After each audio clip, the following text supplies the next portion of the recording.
तो चलिए सबसे पहला मंत्र मैं बताता हूँ कर्णपिशाचिनी साधना का, जो मंत्र वेद व्यास जी ने कर्णपिशाचिनी साधना में या फिर उपासना में इस्तेमाल किया था। तो ये जो खास मंत्र है कर्णपिशाचिनी साधना के लिए, इन दोनों खास मंत्र का ही ऋषि जो है वो है पिपलाद ऋषि, और चंद है निश्रित चंद, और देवता है कर्णपिशाचिनी देवता। तो वो मंत्र है कर्णपिशाची बदातीता, और जो दूसरा मंत्र है वो है ह्रीं कर्णपिशाचिनी। और सबसे ख़ास बात यह है कि कर्णपिशाचिनी जो अपने कंठ में माला धारण करती है वो है मनुष्य का आंट।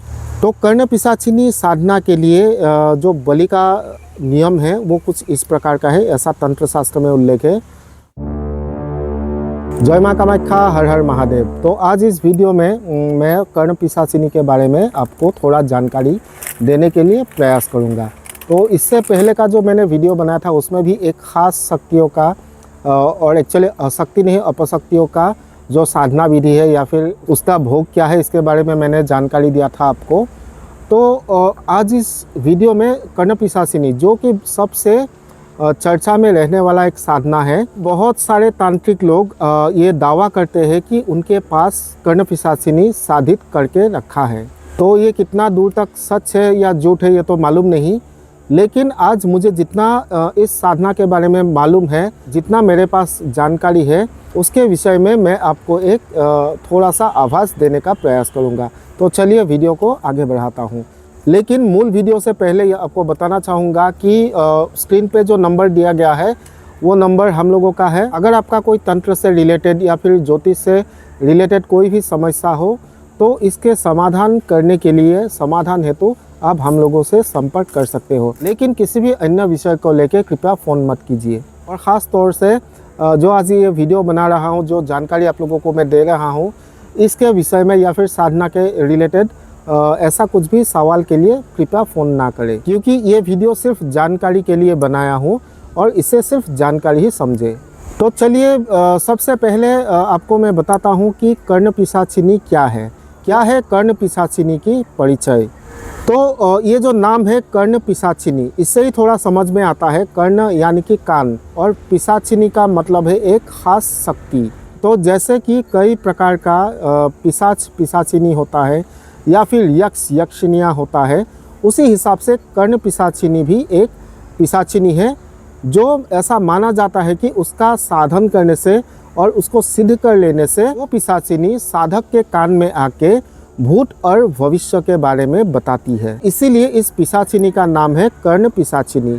किसी तंत्र शास्त्र में इसका भी उल्लेख है कि वेद व्यास जी ने भी कर्णपिशाचिनी का जो साधना है वो साधना की थी। तो चलिए अभी मैं बताता हूँ कर्णपिशाचिनी का जो रूप है या फिर स्वरूप है उसके बारे में। तो किसी तंत्र शास्त्र में ऐसा उल्लेख है कि कर्णपिशाचिनी है सीता सनासीना, यानी कि इसका अर्थ ये है कि कर्णपिशाचिनी जो है सीता आसन में, यानी कि जो चिता होता है उस आसन में विराजमान होके रहती है। उसके साथ साथ कर्णपिशाचिनी जो है नरमुंड माला से विभूषिता होती है। कर्णपिशाचिनी के हाथ में अस्थि, कमल और मणि भी होता है। कर्णपिशाचिनी होती है मलिन वस्त्रधारिणी, यानी कि जो उनका कपड़ा है, वेशभूषा है, वो बहुत ही मलिन या फिर गंदा होता है। और सबसे ख़ास बात यह है कि कर्णपिशाचिनी जो अपने कंठ में माला धारण करती है वो है मनुष्य का आंट या फिर इंटेस्टाइन। कर्णपिशाचिनी साधना के लिए मंत्र तो आपको बहुत सारा मिल सकता है, लेकिन उसमें से दो खास मंत्र है। एक मंत्र तो वो है जिस मंत्र से खुद वेद व्यास जी ने कर्णपिशाचिनी का उपासना किया था। तो ये जो खास मंत्र है कर्णपिशाचिनी साधना के लिए, इन दोनों खास मंत्र का ही ऋषि जो है वो है पिपलाद ऋषि, और चंद है निश्रित चंद, और देवता है कर्णपिशाचिनी देवता। तो चलिए सबसे पहला मंत्र मैं बताता हूँ कर्णपिशाचिनी साधना का, जो मंत्र वेद व्यास जी ने कर्णपिशाचिनी साधना में या फिर उपासना में इस्तेमाल किया था। तो वो मंत्र है कर्णपिशाची बदातीता नागतं ह्रीं स्वाहा। तो इसका विधि है जप करने का या फिर आहुति देने का, हवन वगैरह करने का विधि है इसमें। और इसके साथ साथ जो अंगन्यास होता है, कर्णन्यास होता है, विनियोग होता है, ये सब कुछ है जो कि एक प्रॉपर गुरु दीक्षा के द्वारा ही मिल सकता है। तो कृपया इस मंत्रों का आप लोग इस्तेमाल ना करें या फिर जप ना करें बिना गुरु दीक्षा का। तो इससे सिर्फ जानकारी ही मानिए, जानकारी के हिसाब से ही मैं दे रहा हूँ। और हम लोग खुद भी कर्णपिशाचिनी का साधना वगैरह का दीक्षा नहीं देते हैं, तो इसीलिए इस बात को लेके भी कॉल ना करें कृपया। और जो दूसरा मंत्र है वो है ह्रीं कर्णपिशाचिनी कर्णों में कथय स्वाहा। तो इसका भी विधि विधान है, कैसे इसको जप करना चाहिए, न्यास वगैरह का भी तंत्र शास्त्र में इसका उल्लेख है। और इसके साथ साथ बाकी का जो विधि विधान है, बलि भी चढ़ता है। तो बलि क्या है वो भी मैं बताऊंगा, क्या भोग चढ़ाना चाहिए।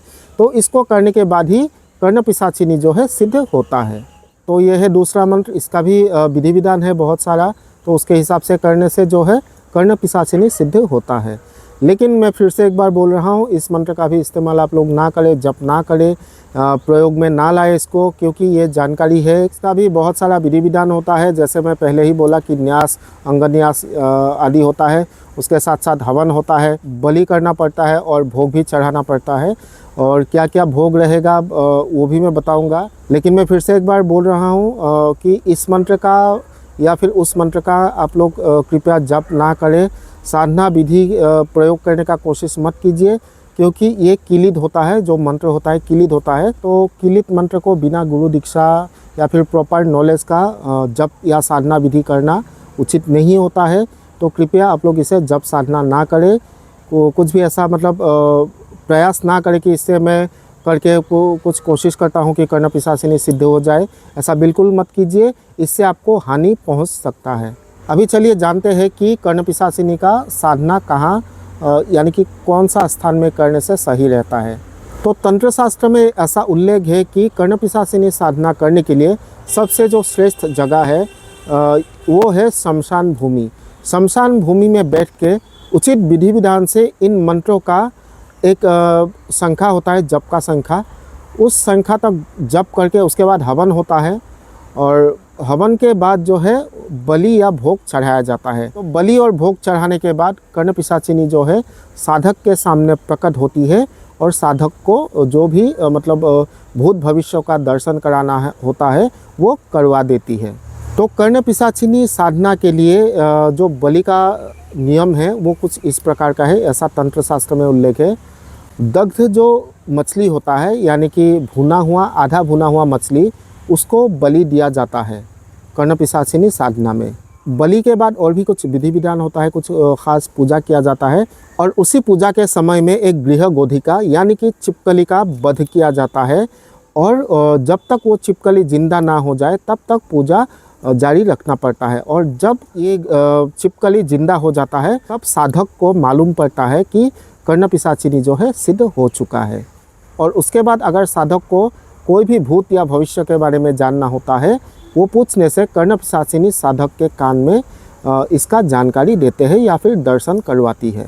तो ये था तंत्र शास्त्र में उल्लेख जो कर्णपिशाचिनी का साधना है उसका एक छोटा सा जानकारी। तो वीडियो को अंत करने से पहले आप लोगों से फिर से एक बार विनती है कि कृपया इस साधना या फिर इस मंत्र का इस्तेमाल आप लोग ना करें। तो चलिए इस वीडियो से अभी विदा लेता हूँ। वीडियो अच्छा लगा तो लाइक, कमेंट और शेयर जरूर कीजिएगा। जय मां कामाख्या, हर हर महादेव।